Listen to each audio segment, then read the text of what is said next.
कल ट्रेंड चल रहा था हिना के उम्मीदें सहर, लेकिन हमें क्या पता था कि ये उम्मीदें कहर बन जाएगा हमारे ऊपर। आपको आज आईएमएफ पैसे देने बंद कर दे, आपकी तो हुकूमत चल ही नहीं पाएगी। आपने जब हुकूमत ली जनवरी 2022 की बात मैं कर रहा हूं, लॉन्ग मार्च आप कर रहे थे, महंगाई मुकाओ मार्च किया जा रहा था और एक उम्मीद दी जा रही थी कि हम तजर्बाकार हैं। फिर इसहाक डार साहब को लाया गया, उनको मैदान में उतारा गया और 10 रुपए जो डॉलर की कीमत जो कदर में वो कमी वाकया हुई, उनका 3,000 या 300 अरब उन्होंने फिगर दिया। उन्होंने कहा जी मेरे आने से कर्जे कम हो गए। तो भाईजान अब वो डॉलर 265 रुपए का हो चुका है। अब आप जरा गिन के आप ही बता दें कि अब कितना कर्जा बढ़ गया है। अस्सलाम वालेकुम जी, मुझे कहते हैं ना चौधरी, कैसे आप सब? उम्मीद है कि खैरियत से होंगे और खैरियत नहीं है हम जानते हैं। पेट्रोल की कीमतें बढ़ने के बाद आवाम की लंबी कतारें पेट्रोल पंप्स के बाहर, और ज़ख़ीरा अंदोज़ी की बात की जाए तो जब से सुना कि बढ़ने जा रही है, रात से पेट्रोल पंप भी बंद। लेकिन ये सारा क्रेडिट जा रहा है नून लीग को। सारा क्रेडिट इसलिए नून लीग को जा रहा है क्योंकि हुकूमत संभालने का जो एक ज़िम्मेदारी है वो उन्होंने उठाई। उनको लगता था कि इक़्तिदार में आएंगे तो चार चाँद लग जाएंगे हुकूमत को, मईशत संभल जाएगी, लेकिन वो सारा माशी गंद नून लीग ने खुद अपने पल्ले बांध लिया। मेरे साथ मौजूद है नामवर सहाफ़ी फयाज महमूद। ज़रा तबसरा करेंगे मुल्क की खौफनाक सियासी और माशी बहरान के हवाले से। पेट्रोल की प्राइस तो बढ़ गई 35-35 रुपए, लेकिन फिर भी उम्मीद की जा रही है कि आईएमएफ के शराइत के मुताबिक, क्योंकि आईएमएफ ने मुल्क का दौरा करना है, आईएमएफ के वफ्द ने जो कि मुतवक्के है 31 जनवरी से 9 फरवरी तक, तो उन शराइत को पूरा करने के लिए, आईएमएफ को खुश करने के लिए हमने कड़ी माशी इस्लाहात करनी है, क्योंकि हम माशी तरक्की पर तो कभी भी गौर कर ही नहीं सकते। फयाज, कल मरीम नवाज ने एंट्री मारी और आज ये सरप्राइज हम लोग के लिए, ये कैसा तोहफा आवाम के लिए लेकर आई? देखें कल ट्रेंड चल रहा था हिना के उम्मीदें सहर, लेकिन हमें क्या पता था कि ये उम्मीदें कहर बन जाएगा हमारे ऊपर। और हुआ वही कि हम भी बड़े पुरुम्मीद थे कि चले मुस्लिम लीग नून की रहनुमा वापस आई हैं और प्लान लेके आई होंगी कि चले पहुंचते हैं पाकिस्तान में और इस मुआशी हालात का हम सामना करेंगे। लेकिन हमें क्या मालूम था कि जनाब वो आएंगे और आते सारी जब एक पेट्रोल बम, क्या एटम बम फेंक दिया गया। मैं समझता हूं कि इस टाइम जो पेट्रोल की आलमी मार्केट में कीमतें, हम उसको अगर कंपैरिजन कर लें तो इतना प्राइस बनती ही नहीं। ये एक फार्मूला है, लेकिन असल में प्रॉब्लम ये है आईएमएफ का चुंगल है जिसमें हम फंसे हुए हैं और इसमें कोई एक जमात जिम्मेदार नहीं है, सारी जमातें जिम्मेदार हैं। अगर कोई कहता है कि मैं रिस्पॉन्सिबल नहीं हूं तो ये सब रिस्पॉन्सिबल है। अब मसला ये है, मैं ये पिछले कई महीनों से कह रहा हूं जनाब कि आपको आज आईएमएफ पैसे देने बंद कर दे, आपकी तो हुकूमत चल ही नहीं पाएगी। तो अब जो हुकूमत है वो जाहिर है कहरो गजब का शिकार है।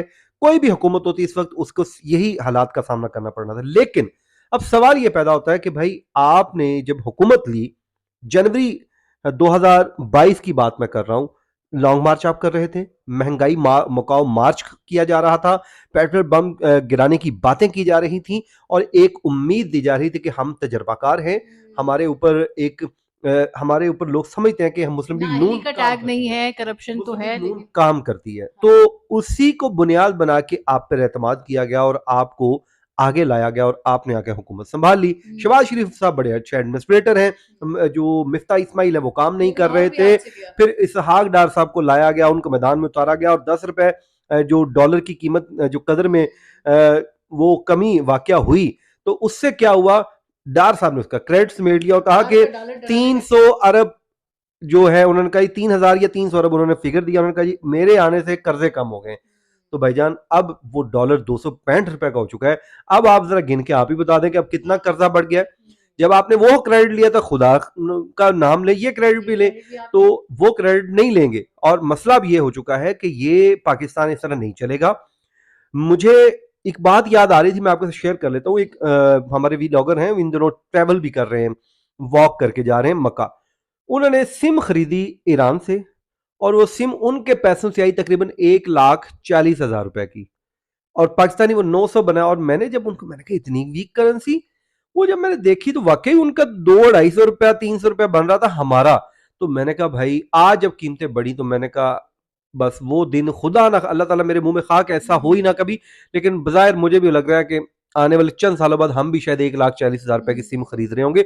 जिस तरह हमारी करेंसी डीप वैल्यू हो रही है, इसको रोकने का तो कोई हल ही नहीं है किसी के पास। यही मैं सवाल पूछने लगी थी। कब आवाम का सवाल ये है, गरीब आदमी ये सोच रहा है, जो मेहनत कश तबका है, सबसे ज्यादा जो पिसता है ना वो हमारा सफेद पोश तबका है, वो मिडिल क्लास फैमिलीज जो कि बहुत तंग दस्ती से अपनी एक सरकारी पे में या जो भी उनकी एक नौकरी है वो मजदूरी करते हैं और अपना बच्चों का अपना पालते हैं और अपना घर संभालते हैं।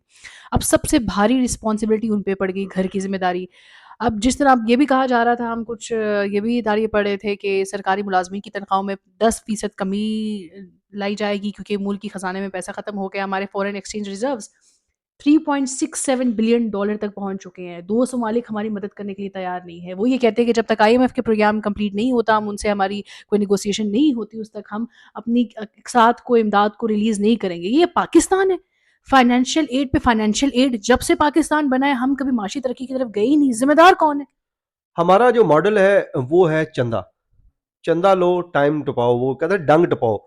बल्कि जब ये जाते हैं ना बाहर, तो उस दिन कोई हंस रहा था, बल्कि मेरे अब्बू कह रहे थे, कहते हैं यार इनको लोग देख के कहते होंगे कि मंगते आ गए।